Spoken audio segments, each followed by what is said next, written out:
The neighbor came to tell her she was doing it wrong. His name was Hinrich Bauer, and he had been farming the Dakota Territory since 1856, and he had opinions about the right way to build in the Dakota Territory, the way men who had survived 3 Dakota winters developed opinions, absolutely, and without much patience for alternatives. He stood at the edge of the excavation she had been working for 9 days and looked down at it and said, "You are not building a cabin." She said, "No." He said, "You are digging a hole." She said, "Yes." He looked at the hillside above the hole, the south-facing slope of the coteau that ran along the west side of her claim, the raw, exposed earth where she had cut into it, the angle of the cut. He said, "A cabin needs walls." She said, "The hill is 3 of my walls." He was quiet for a moment with the expression of a man who had been handed an argument he did not know how to immediately refute. He said, "The hill is not a wall. The hill is a hill." She said, "Thank you, Hinrich." He said nothing more and went back to his own claim, and she went back to digging. Her name was Ilmari Lauka, which was her married name, Finnish by birth and by the particular quality of her silence, which was the silence of a people who'd been living inside hard winters for long enough that they had stopped finding them remarkable. She was 44 years old. She had been in the Dakota Territory for 4 years, the last 8 months of them alone. Her husband Paavo had died in April, not in winter, not from cold, which would have been the expected story. He had died from a horse that had misjudged a gopher hole at a trot, and Paavo had misjudged the fall, and the fall had done what falls did when a man was 51 and landed wrong. It had taken him 3 days to die, and he had spent those 3 days in the bed they had built together their first summer, conscious enough to be in pain and not conscious enough to know she was there. And she had sat in the chair beside the bed for 3 days and had not slept. After the burial, she had gone back to the claim work, because the claim work did not care about grief and did not wait for grief to finish, and she was a practical woman who had been managing practical things in the face of impractical feelings since she was a girl in Finland, carrying water for a household that had more needs than it had hands. She had managed through May and June. She had managed through July and August, the 2 hired men from the Bauer claim coming for the harvest on the days Paavo had always paid for help in cash they no longer had. She had sent them home after the 2nd day with a ham and a side of pork, and her direct statement that she could not pay for the 3rd day and they should not come back. She had managed the harvest alone. It had taken twice as long and had not been fully complete before the first frost, but it was done well enough. What she could not manage alone was the winter. Paavo had cut and hauled firewood. Paavo had maintained the cabin's chinking and caulking. Paavo had built the lean-to woodshed against the north wall of the cabin, and had filled it each October with the cord upon cord of prairie hardwood they burned from November to April in the iron stove against the Dakota cold. The Dakota cold was not like Finland cold. She had believed it would be coming from Finland, and she had been wrong in a way that the first winter had confirmed thoroughly. Dakota winters were cold with the additional quality of wind, the wind that came off the coteau with nothing between it and the Arctic to interrupt it. The wind that found the gaps in chinking and the inadequacies in walls with the directed purpose of a thing that had been looking for exactly those gaps and had all winter to find them. She did not have enough firewood. She had cut what she could alone through September and October. She had what Paavo had left stacked from the previous spring, the pieces he had been working on in April before the horse. She had asked the Bauer boys to haul timber for 2 days in September, and they had done it. But the Bauer boys were 14 and 16, and what they could haul in 2 days was not what Paavo could haul in a week. She had 6 cord. A normal Dakota winter required 9 to 11 cord for the cabin they had built. A bad Dakota winter, which the territory had with the regularity of bad anything that was built into the geography, required 12 to 14 if you wanted the interior above 40 degrees. She had 6 cord, and she knew she had 6 cord, and she stood in October with this arithmetic and looked at her claim and thought about what she had available. She had the koto. The koto was what the Dakota people called the elevated plateau of glacial, till that ran along the west side of her claim, a ridge of compressed earth and rock running north to south, 30 to 50 feet above the claim's eastern lowlands, covered in the native grass that the prairie fires had been managing for 10,000 years. The koto's east face was where the wind came from in the worst storms, the northwest blizzards that swept down the open country and built themselves into the specific violence of Dakota blizzard wind, which was not like wind anywhere else, because it did not gust and release, it sustained. It pressed against the east face of everything for 12, 20, 30 hours at a constant pressure that was the closest thing to a physical argument the climate produced. Paavo had built the cabin on the lowlands east of the koto, because the soil was better there and the access to the creek was easier, and because he had been thinking about farming when he built and not about wind. He had been right about the farming and wrong about the wind in the specific way that every settler was wrong about the wind, until the second winter showed them what the first winter had only suggested. She stood at the base of the koto's east face in October and pressed her hand against the earth. The earth was firm, compressed glacial till, the specific soil the glaciers had left when they receded, dense and close-packed, not the loose topsoil of the creek bottom. She pressed harder, and her fingers did not penetrate at all. This was not soil you dug a garden in. This was soil that had been compressed for 12,000 years under ice. She walked north along the face of the koto until she found what she was looking for. The south-facing alcove was not dramatic. It was a concavity in the koto face, a place where the slope retreated inward, protected on the north and west by the koto's mass and open to the south and east, perhaps 30 feet wide and 15 feet deep.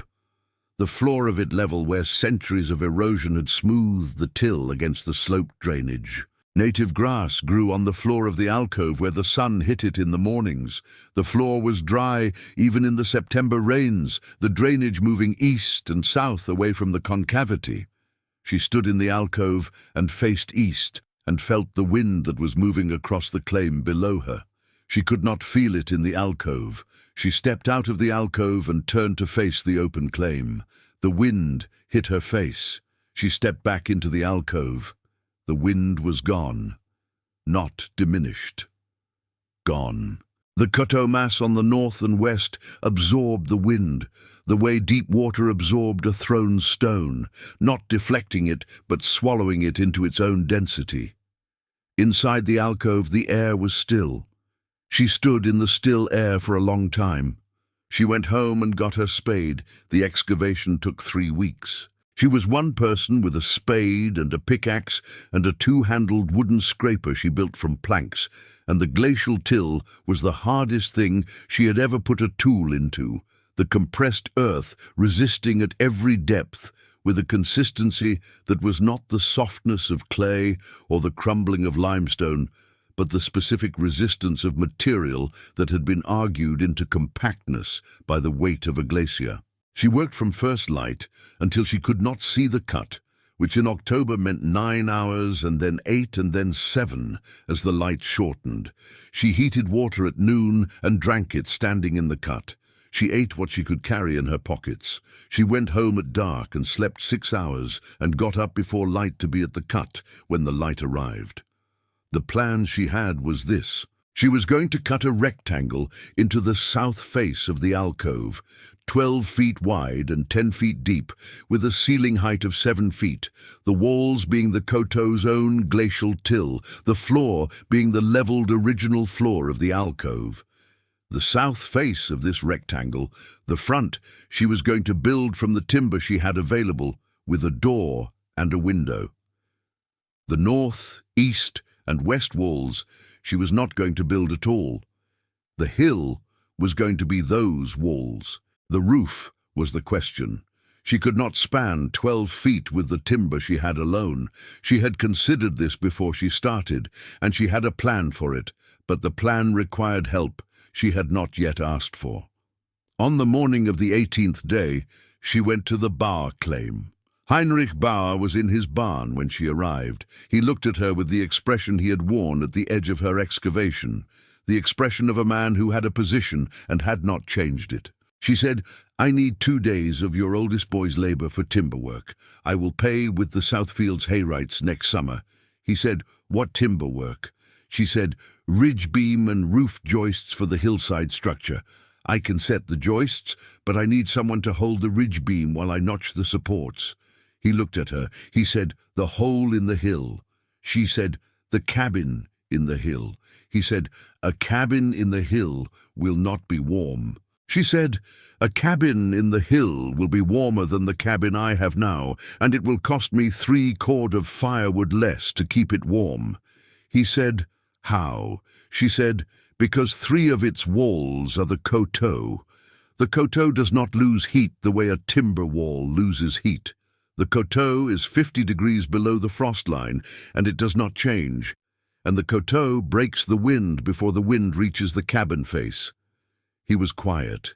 He said, "You'll still need a front wall and a roof." She said, "Yes, that's what I need Carl for." He was quiet for a long time. Then he said, 2 days for next summer's hay rights." She said, "Yes." He said, "Carl goes tomorrow." Carl Bauer was 17 and large for 17 in the way that farming boys in the Dakota Territory were often large. The body built by work that did not leave much room for not being large. He arrived the following morning with a look on his face that was his father's look, the assessment and position look, wearing it less securely than his father because he was 17 and had not yet decided which positions he was going to hold absolutely. She showed him the excavation. He walked to the back of the cut and pressed his hand to the rear wall, which was the coteau's own compressed till, and then he pressed his hand to the side walls, east and west, and then he looked at the ceiling, which was the coteau above, 4 feet of glacial till over the cut. He said, "It's warm in here."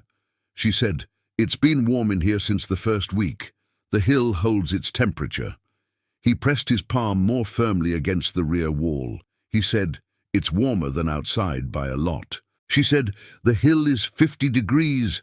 Outside this morning is 31. The hill does not change." She paused. "That is 3 of 4 walls giving me 50 degrees to start from instead of 31. He was quiet. He said, "And the wind." She said, "Stand in the alcove entrance and tell me what you feel." He walked out of the excavation and stood at the alcove entrance, which opened east and south toward the lower claim. The morning wind was running from the northwest at what she estimated as 20 miles, and would be 40 by afternoon and 70 by the end of the week, which was what October had been doing every 3rd day since the frost arrived. He stood at the alcove entrance. He turned his face into the wind. He said, "I can feel it from here." She walked him 6 feet back into the alcove, to the excavation entrance. He said, "It's gone." She said, "The coteau is absorbing it. Everything inside the alcove is in the wind shadow." He pressed his mouth together. He said, "My father says it won't work." She said, "Your father has opinions. I have a thermometer." She showed him the thermometer. She had purchased it from the Bauer post in September. The only thermometer in the valley, a glass tube in a brass fitting that she had been using since October 1st to track the temperature differential between the excavation interior and the open claim. The current reading at the excavation back wall, 53 degrees. The current reading at the claim, 31 degrees. He looked at the numbers. He said nothing. He went to get the timber. The roof was the most important thing and the most difficult. She needed the ridge beam to span the 12-foot width and support the roof joists, and the ridge beam needed to be set into the coteau's till wall on each side, not resting on the cut face, but embedded in it, because a roof in a Dakota blizzard was not receiving gentle pressure. It was receiving sustained lateral force from the wind and the snow that the wind packed horizontally and she needed the beam anchored into the hill's own mass, so that the hill held the roof the way the hill held everything else, from the inside out. She and Carl set the ridge beam in 2 hours. The notches she had cut in the till walls were precisely sized, the beam sitting in the coteau's grip with the fitting of something that belonged there. She drove iron spikes through the beam into the till at each end, the spikes going into glacial compressed earth that would not give them back. The roof joists she had already cut and sized, 12 pieces of timber running north to south from the ridge beam to the front wall plate, 16 inches apart, the spacing she had calculated for the snow load she expected. Over the joists she laid split poles in the east-west direction, tight enough that the sod would not fall through. Over the split poles she laid the sod. The sod was the thing. She had been cutting sod since October 1st, in addition to the excavation work, cutting it from the native grass above the alcove where the root system was deepest and the mat was most cohesive. She cut it in blocks 18 inches by 30, 3 inches thick, and she had been stacking it above the alcove with the roots facing up to keep it alive. She had 90 blocks. Carl helped her lay the sod over the split poles. They worked from the front edge toward the ridge beam, each block laid tight against the previous, the root sides down, the grass up, the root mat forming a continuous waterproof and insulating layer. 2 courses of sod, 18 inches of root and organic material sitting on top of the timber roof structure, the whole weight pressing down on the joists and the ridge beam and the coteau walls. The weight was the point. Weight was insulation. Weight was dead air, trapped in root systems and dried grass and the 1,000 small chambers of organic material. Weight was what held the temperature below it against the temperature above. She had tested this principle against her hand in the root cellar she and Paavo had built in the first summer, the way a sod roof over a root cellar held the cellar temperature against a 30 below February. The principle was the same. She was applying it to a living space. Carl stood back at the end of the second day and looked at what they had built. It did not look like a cabin.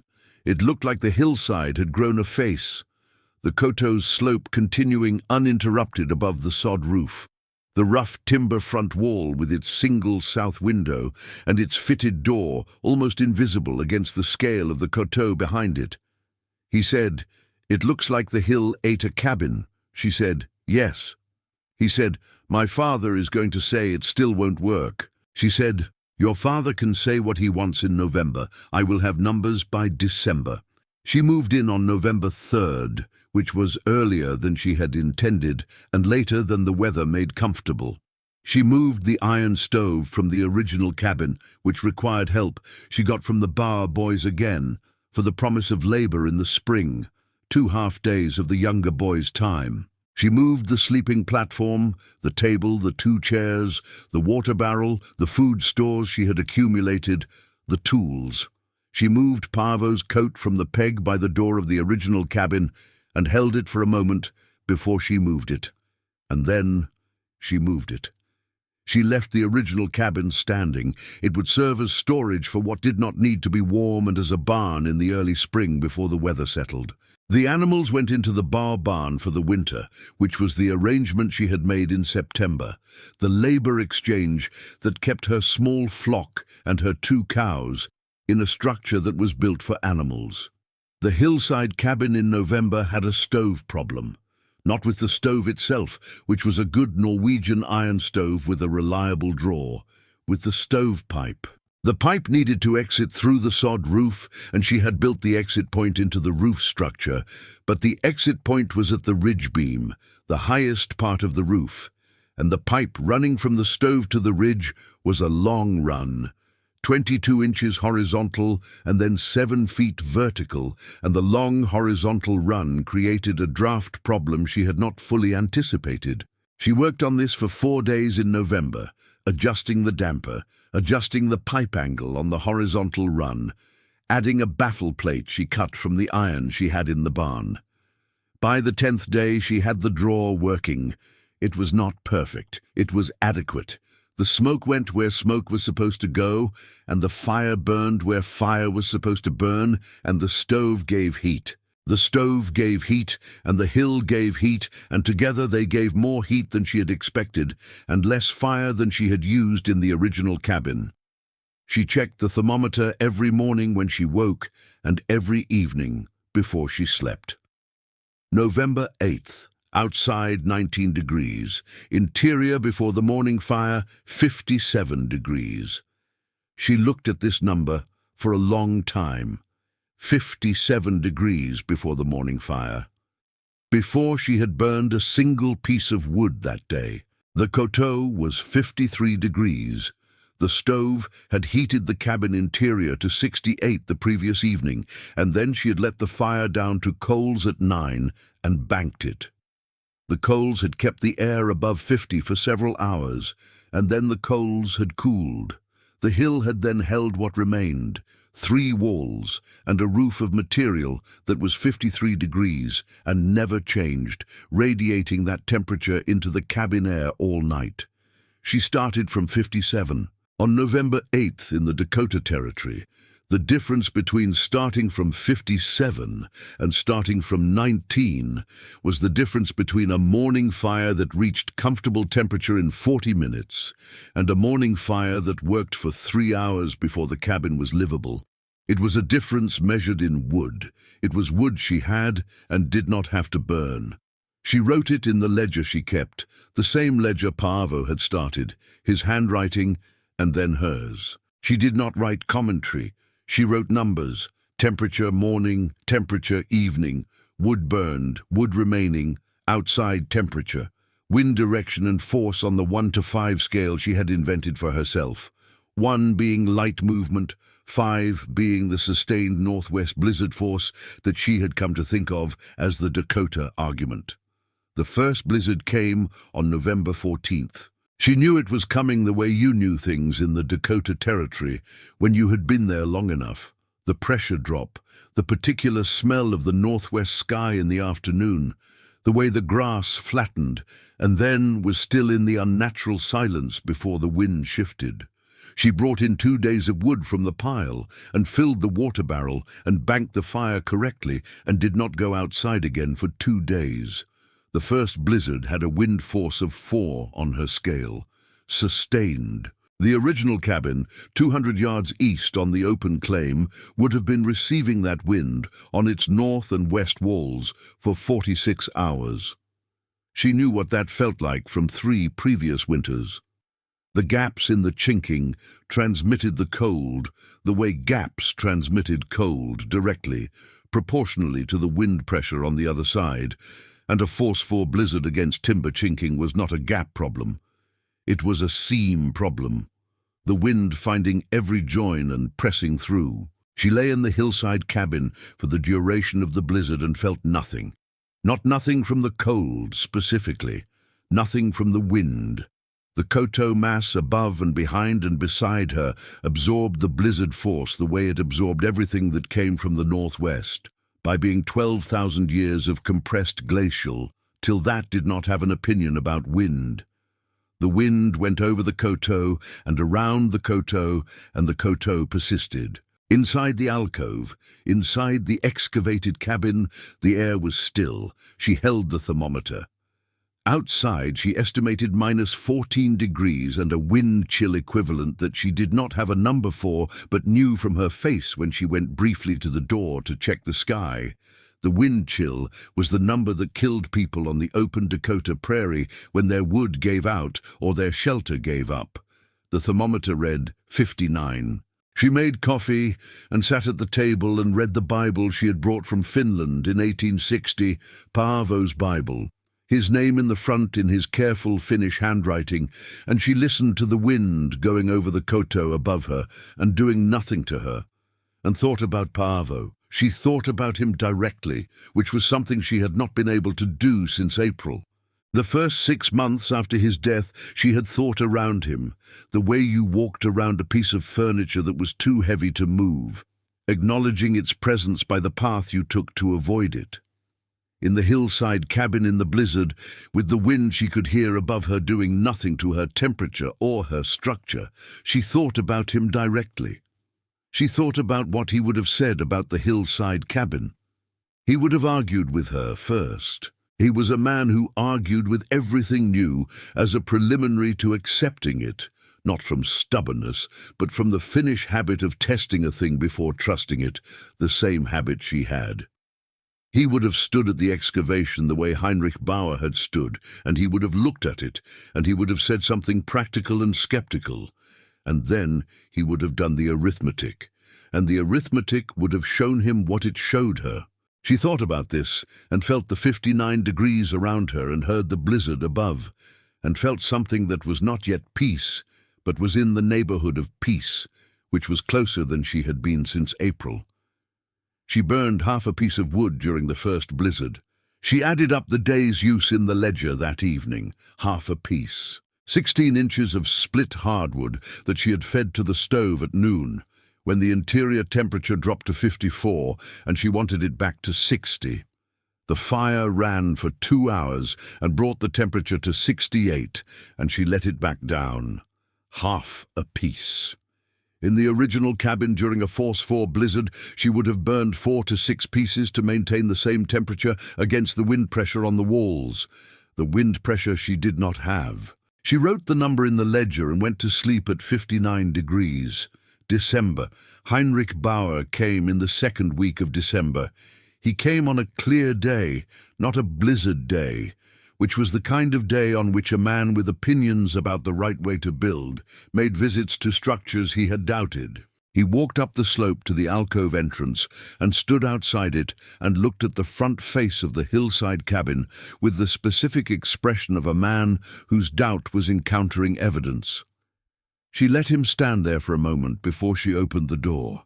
He came in. He stood in the center of the cabin, which was not large. 12 feet by 10 was the floor space of one room, with the sleeping alcove she had built at the rear, the stove on the east side of the room, the table and 2 chairs against the window wall.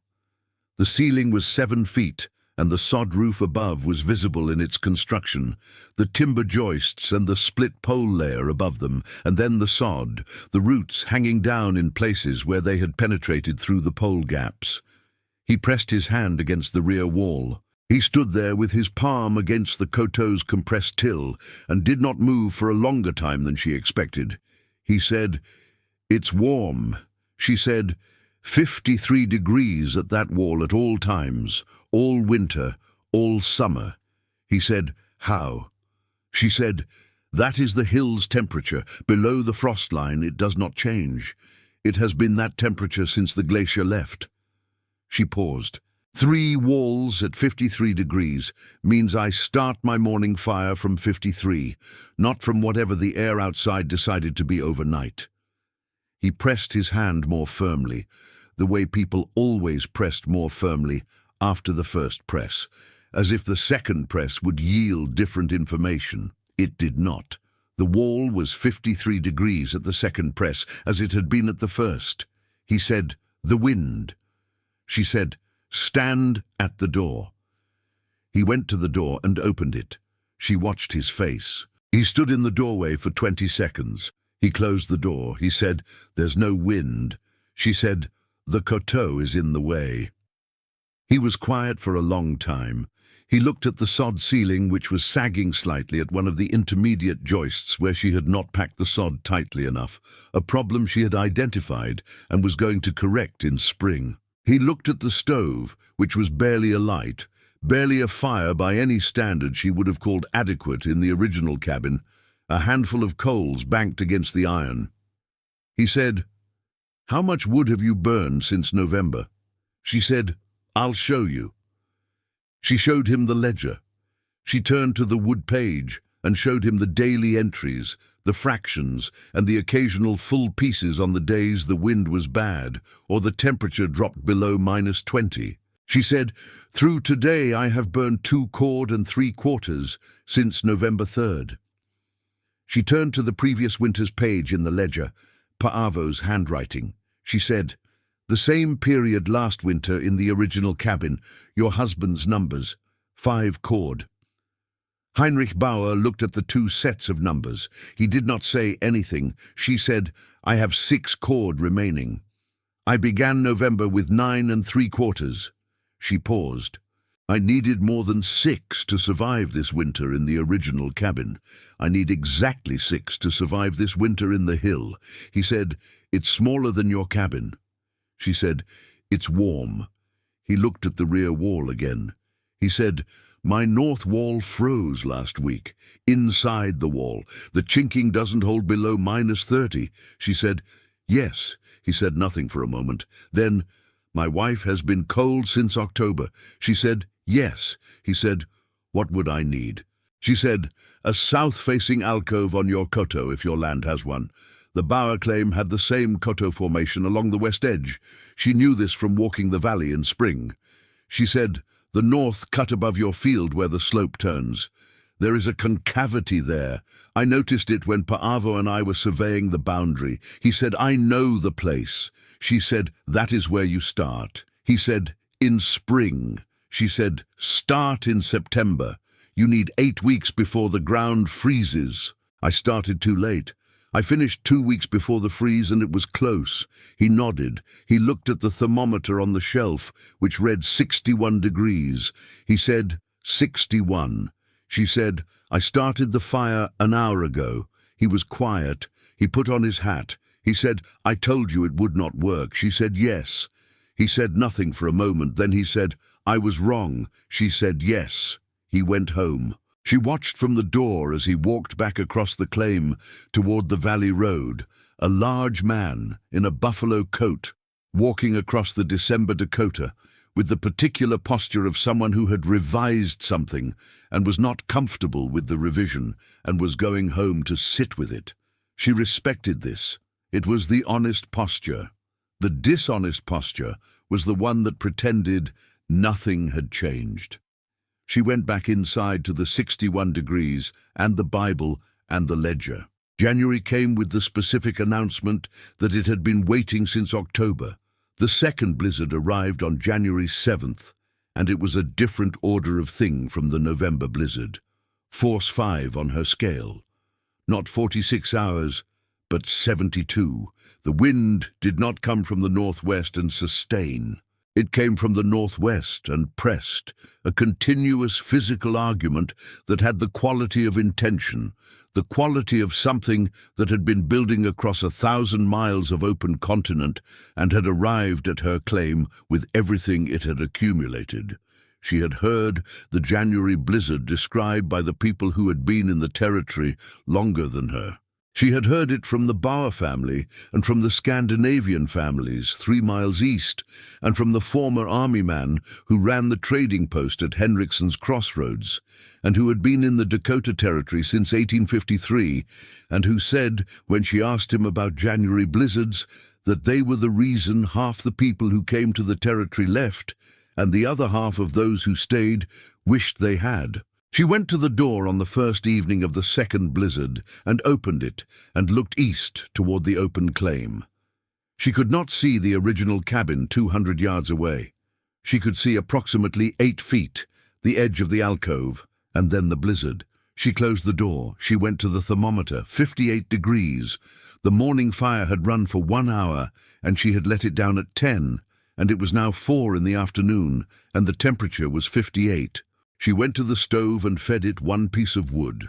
Outside, in the original cabin she had abandoned in November, the blizzard was doing what blizzards did to timber walls with chinking and gaps, and no person inside feeding a stove.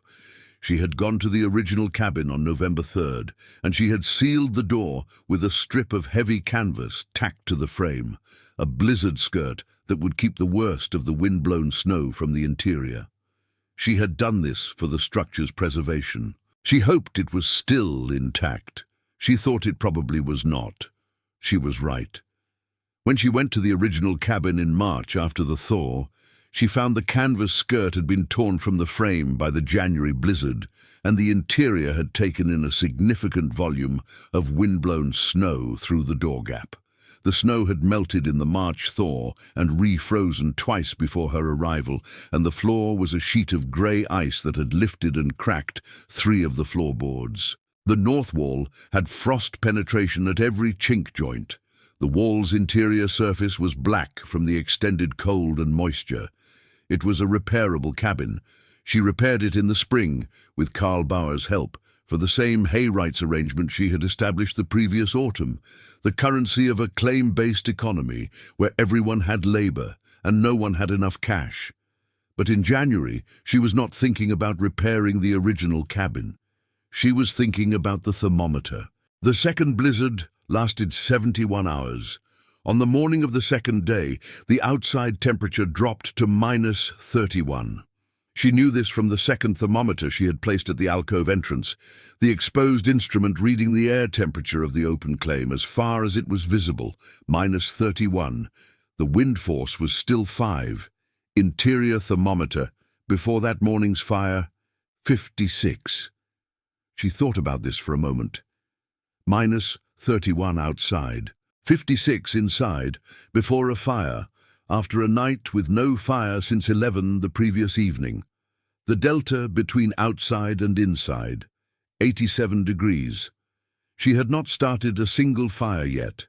She lit the stove and brought the interior to 68 degrees in 40 minutes with 1½ pieces of wood. Then she made the Finnish flatbread she had been putting off making since Christmas, standing at the table in 68-degree January with a force 5 blizzard pressing against the coteau above her head, unable to reach her through 12,000 years of compressed glacial till and one sod roof. On the third day of the second blizzard, she had a visitor. She heard the knocking before she identified it as knocking, the sound coming through the coteau structure as a muffled impact, irregular, not the sound of wind-driven debris, which was also irregular, but differently so. She went to the door and opened it. Hinrich Bauer was on the other side. He was not alone. Behind him was his wife Marta, whom Ilmari had met twice in 4 years. A small woman with severe Norwegian features and the look of someone who had been cold for 3 months, which she had been. Behind Marta was the younger boy, Gert, who was 14, and whose colour when Ilmari looked at him was a colour she looked at twice to be certain of. She said, "Come in." They came in. Hinrich had made the journey from his claim through a force 5 blizzard, because his north wall had lost its chinking in the blizzard wind and the interior temperature of his cabin had dropped to 11 degrees on the morning of the second blizzard day, and Marta had said something to him that she did not repeat in front of Ilmari, but that had clearly been definitive. They had wrapped themselves in every blanket and coat available and come south along the coteau base in the blizzard, Hinrich leading and Marta holding Gert's hand, and Gert holding whatever he was holding that was keeping him upright, which Ilmari assessed as will more than warmth. She did not take her eyes off Gert. She said, "Hinrich, put more wood in the stove." She said this and moved to the sleeping alcove and pulled her blankets down and said to Marta, "Bring the boy." Marta brought him. She laid him on the sleeping platform and put the blankets over him and pressed her hand to his face. Cold. Not white cold, not the cold of tissue that had gone too far. Cold in the way that a body was cold when it had been spending warmth faster than it was making it for long enough that the reserves were low. She had seen this in Finland. She knew the difference between a body that was recovering and a body that was not. She said to Marta, "Stay with him." She went to the stove and brought it up to full fire, which she had not done in 3 weeks of careful management, and the cabin interior went from 62 to 70 in 30 minutes, and she watched Gert's colour change from the wrong colour to the right one under the blankets, while Marta sat beside him and said nothing. Hinrich stood by the stove with his back to it, the buffalo coat hanging from his shoulders, not looking at his wife or his son or the thermometer or Ilmari. He was looking at the rear wall of the cabin, the coteau's face, pale grey glacial till in the lamplight. He said nothing for a long time. Then he said, "I should have built here." She said, "You can build here next summer." He said, I thought the hill was wrong. She said, you thought a cabin needed 4 walls you built yourself. He said, yes. She said, this cabin has 4 walls. 1 of them I built. 3 of them were here. He turned and looked at her. He said, the boy. She said, he'll be warm in an hour. He was warm in an hour. He was asleep in an hour and 10 minutes, the deep, unconscious sleep of a body that had been under strain and had released the strain, the sleep that was its own kind of recovery. Marta sat beside him through the afternoon and the evening. She did not speak much, which was her way in Finnish and was probably her way in Norwegian too, the way of women who communicated through the quality of their presence rather than words. Ilmari understood this and left her to it and made food and kept the stove reasonable and let the 70 degrees come down to 65, which was where she intended to hold it. Hinrich sat at the table across from Ilmari and drank coffee and looked at the thermometer on the shelf. He said, what is it now? She said, 65. I brought it up when you arrived. Normally I run at 62. He said, what did you start from this morning? She said, 56, before the fire. He was quiet. He said, my cabin was 11 degrees when we left. She said nothing. He said, 11 degrees with the stove running all night. She said, your north wall. He said, the chinking blew out, both upper courses on the north face. She paused. We were burning 2 pieces an hour, and it was 11 degrees. She said, yes. He said, and you are at 65 without burning since, she said, since this morning, 1.5 pieces at 6 this morning. He looked at the stove, which had been burning for 4 hours on the initial load, and the single piece she had added when the bars arrived, and the fire was still reasonable, and the temperature was 65. He said, the wall. She said, the wall and the wind. The wall holds 53 degrees and never changes. The wind does not reach the cabin face at all. She paused. You were spending everything to fight the wind. I am not fighting the wind. The koto is fighting the wind. I do not have to. He was quiet for a long time. He said, you explained this to me in October. She said, yes. He said, I did not believe you. She said, no. He was quiet. He said, Marta has been cold since October. She said, you said that in December. He said, she didn't complain. She is not a woman who complains. She said, no. She looked at Marta, sitting beside the sleeping boy, her hands folded, her face composed. She said, she will not be cold next winter. He said, if I start in September.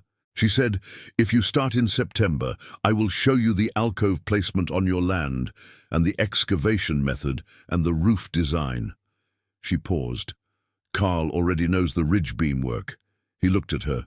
He said, why? She said, because your wife has been cold since October, and because next winter you will have children, possibly grandchildren who will have children, and the koto will still be there and still be 53 degrees, and it is better for everyone in the valley if the people in the valley know what the koto offers.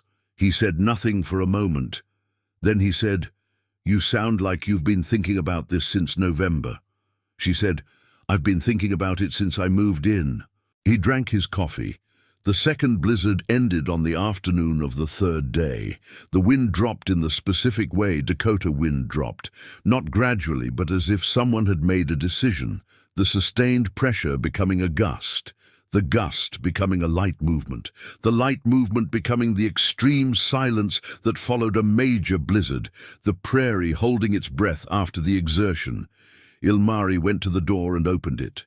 The alcove was full of light from the south, the winter sun at its low angle hitting the south-facing slope and flooding the alcove entrance with a quality of light she had not fully appreciated until now. The sun, finding the one opening in the coteau that faced it and illuminating the space that the storm had just proved, could not be reached by what the sky sent from the north. The Bohr family went home the following morning. Gert went home on his own feet, color restored, appetite restored, with the specific purposefulness of a 14-year-old boy who was embarrassed about the previous 2 days and was going to walk himself home in a way that clarified how he felt about the previous 2 days. Marta stopped at the door and looked at Ilmari for a moment without speaking. Then she said something in Norwegian that Ilmari did not fully catch, the words at the edge of her Finnish comprehension, but the meaning arrived anyway through the quality of Marta's face, which was the face of a woman saying thank you in a way that meant more than thank you. Ilmari said September. Marta looked at her. She said, "Tell your husband September, not October, September." Marta nodded. She watched the three of them walk north along the Coteau base toward the Bohr claim, the snow up to Gert's thighs in places, Hinrich breaking trail, Marta behind him. She watched them until they were out of sight. Then she went back inside. February. February in the Dakota Territory was the month that confirmed the decisions you had made in the autumn. It confirmed them by applying maximum pressure to every surface for 4 to 6 weeks without significant relief and waiting to see what held. What held, in Ilmari Lauka's hillside cabin on the Coteau, was everything. She had burned through 3 cord of her 9 3/4 by February 1st, 3 cord in 3 months. She had 4 months remaining of potential cold weather, the tail of winter that ran through March and sometimes into April in the territory. At her burn rate, 3/4 of a cord per month in normal conditions and somewhat more in blizzard conditions, she would finish the winter with nearly 3 cord remaining. 3 cord remaining. She wrote this in the ledger and looked at it. She had come into this winter understanding she did not have enough firewood. She had changed what she was doing with the firewood she had, and the mathematics had turned. Not because she had more wood. Because the wood she had was doing more work per piece in a structure that was not arguing with the winter, but was sitting inside it. The distinction between arguing with the winter and sitting inside it was the distinction she kept returning to in her thinking, lying in the sleeping alcove at 58 degrees at midnight, with the February darkness outside and the Coteau above her holding its 12,000-year temperature against her back. Paavo had built the original cabin the way everyone built cabins, by constructing a resistance, 4 walls of timber against 4 directions of cold. The cold pressed and the walls resisted and the stove burned to make up for what the resistance could not hold. It was a contest every winter, and the contest required fuel in proportion to the cold, and in a bad winter the fuel requirement was total and the fuel supply was finite, and the gap between them was the crisis that killed people in the Dakota Territory. She had not built a resistance, she had built an integration. She was not resisting the winter. She was inside the winter, below it, in the temperature the winter could not reach, using the hill's own mass as the argument against the cold, while her small stove maintained the difference between 53 and 62. The hill was doing 9 degrees of work per degree of cabin temperature above the ambient. Her stove only needed to close the gap from 53 to 62, not from -31 to 62. This was the arithmetic that mattered. She wrote it in the ledger not as an explanation, but as a number, 9 versus 93. The degrees of temperature differential the stove had to close in the hillside cabin versus what it would have to close in the original cabin on the worst February morning. 9 versus 93. The stove burned in proportion to the gap it was closing. The woodpile lasted in proportion to the gap. The woodpile lasted. In the last week of February, she walked to the trading post at Henrikson's Crossroads and sold 2 cord of firewood. She had the 3 cord surplus, and she had cut additional wood through the mild spells in February, the days when the temperature rose above freezing and made cutting productive, and she had 3.5 cord to spare, and she sold 2 of it. The man at the trading post, whose name was Lindqvist, and who had been in the territory since 1853, and whose expressions were compressed by experience into the minimum necessary for communication, looked at the two cord on the sled and said, "You have wood to sell in February." She said, "Yes." He said, "Your claim is the Loka claim west side." She said, "Yes." He said, "I heard you built into the coteau." She said, "Yes." He said, "Bauer told me about the blizzard." She said nothing. He said, "What are you asking for it?" She told him what she was asking, and he paid it, which was the February rate, which was double the November rate because it was February. She did not use the money. She put it in the tin box that Paavo had kept under the floorboards, where he had been building toward the first loan payment on the seed and the equipment they had bought on credit from the land agent in 1856. The payment was not due until spring. The payment was covered. Spring came in March, which was not typical for the territory and was not something she had planned on, but was the kind of thing that happened occasionally, and that she accepted with the same equanimity she had accepted the October cold and the January blizzard and the 71 hours of the worst wind she had experienced in 4 years in the territory. She stood at the alcove entrance in early March and felt the south sun, at its slightly higher angle, hitting the south face of the coteau and warming the alcove floor with the warmth that was different from the coteau's own stored warmth, the direct warmth of the returning season, and she thought about what the summer would bring. The summer would bring Hinrich Bauer and his family starting their excavation in September. She had already walked the north cut above the boar field and confirmed the alcove she had noted from the valley, a good southeast exposure. The same compressed glacial till, the same 53-degree deep earth waiting below the frost line. It would bring the conversation with the Scandinavian families east, whose claim she had already been asked about twice since the second blizzard, by people who had heard things through the territory's informal network of who told whom what at the trading post. She would walk their land in the summer and see what the coteau offered.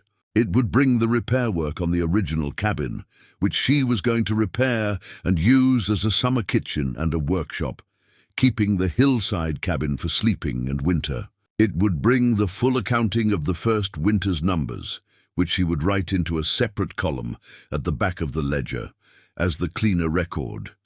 The record that showed only the physics stripped of the daily notation, 9 3/4 cord in, 3 1/4 cord used through the coldest winter in the territory's recorded experience, which was what Lindqvist told her in March the winter of 1860 to 1861 had been, the coldest since they had been keeping records. The coldest winter in recorded territory history, 3 1/4 cord.